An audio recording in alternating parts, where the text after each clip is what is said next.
The mid-morning sun had already turned the asphalt of Harrington Plaza into something close to a griddle when Caspian Boyle pulled his detailing cart to a stop beside the gleaming pearl-white Lamborghini Urus and felt, for one quiet moment, the particular pride a man feels when he is good at something that the world does not bother to notice.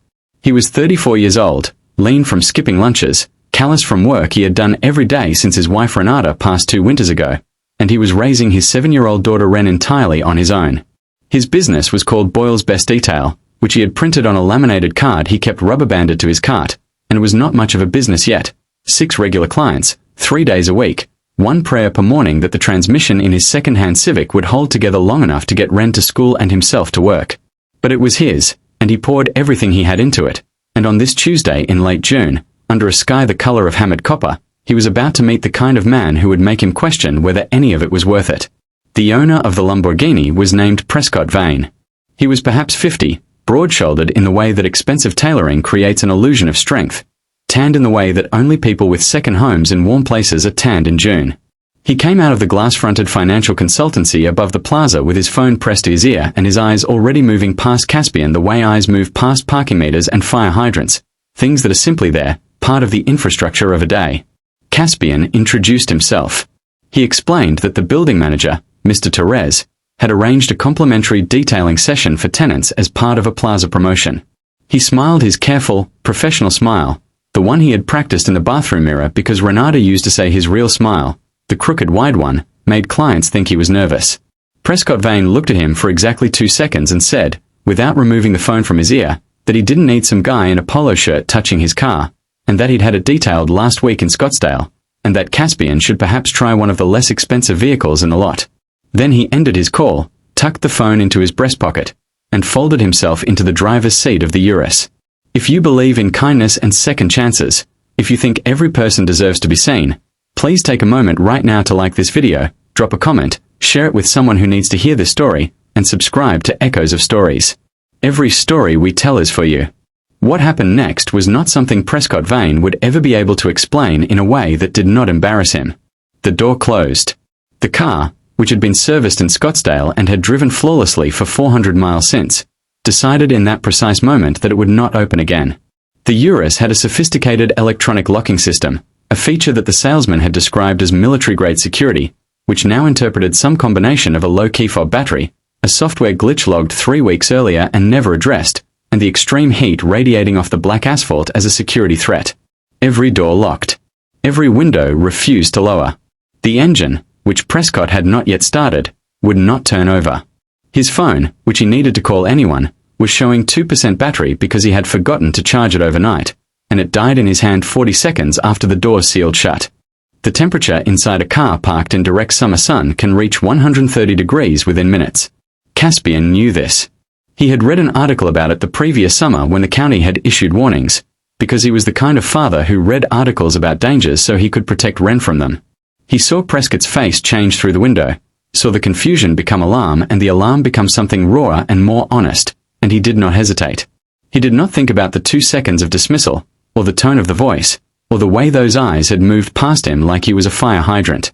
He pulled out the Slim Jim tool he kept for lock-key situations, worked it into the doorframe with the practiced patience of a man who had learned to solve problems quietly, and within 90 seconds the door released with a soft, pressurized sigh. Prescott Vane nearly fell getting out. He stood in the heat of the plaza breathing hard, his jacket dark at the shoulders, his composure entirely gone. And Caspian caught him, literally, one hand gripping the man's arm to keep him upright, the same hands Prescott had dismissed 10 minutes earlier. They stood like that for a moment, 2 men in the bright, unforgiving light of a Tuesday, one of them understanding something for the first time and the other one simply waiting to make sure he was all right. What Prescott said next was not polished and it was not smooth. It came out of him the way things come out of people when the performance falls away, broken and genuine. He said he was sorry. He said it twice. He looked at Caspian's cart, at the laminated card rubber-banded to the handle, and he asked how long Caspian had been doing this work. Caspian told him 2 years, since his wife passed, because he needed hours that let him drop Wren at school and pick her up himself. Prescott was quiet for a long moment. Then he said his firm managed 12 vehicles across 3 company locations, and that his personal driver, a good man named Osei, had been complaining for months that the fleet detail service they used was unreliable and careless, and that if Caspian wanted the contract, it was his. It was not a small contract. It was the kind of contract that changes the math of a life, that turns a prayer about a transmission into something a man can actually repair. Caspian stood in the heat of Harrington Plaza and felt something loosen in his chest that had been wound tight for 2 years. He thought about Wren, who drew pictures of his cart and called it Daddy's magic cleaning machine, who asked every night at dinner if the business was doing okay, who was 7 years old and already worried about her father the way children should never have to worry. He thought about Renata, who had believed in him when there was nothing yet to believe in. He shook Prescott Vane's hand. His grip was firm and unashamed. Over the following weeks, as Caspian began detailing the Vane financial fleet, something shifted in Prescott too, visibly, the way shifts happen in people who have been genuinely startled out of their habits. He started coming down from the office to talk when Caspian worked. He learned about Wren. He learned about Renata. He did not offer pity. Caspian would not have wanted it, but he offered referrals, introductions, the kind of low-key advocacy that powerful people can provide without fanfare. By September, Boyle's best detail had 19 regular clients. By November, Caspian had hired a part-time assistant. By the following spring, he had moved out of the apartment where the radiator knocked all night and the hallway smelled like old carpet, and into a small house with a yard where Wren could keep the garden she had always wanted, where she planted marigolds along the fence because she had read they were cheerful flowers, and she wanted the yard to look cheerful for her dad. Prescott Vane, for his part, became one of those quiet testimonials that money cannot manufacture, a man who told other people, unprompted and without drama, about the detailer who had saved him in a parking lot and turned out to be the most competent and decent person he had done business with in years. He never again let a phone call take his eyes off the person in front of him. Small shifts. Real ones. Before we close, drop a comment below and tell us, have you ever been dismissed by someone who later needed your help? What did you do?